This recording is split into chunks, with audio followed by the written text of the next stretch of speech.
Hello, in front of me I've got Jabra Elite 10. In this video I'll show you how to check software version and update. In the beginning, go to Jabra Sound Plus app. Go to Settings, Firmware Update, Update Now to update the software. Agree. And now we have to wait.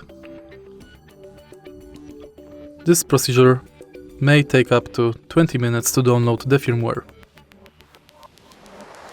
Here is the progress bar.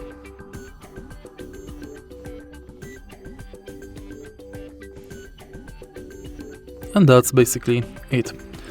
Once the software is updated, you can check current software version right here. If you found this video helpful, please leave like, comment and subscribe.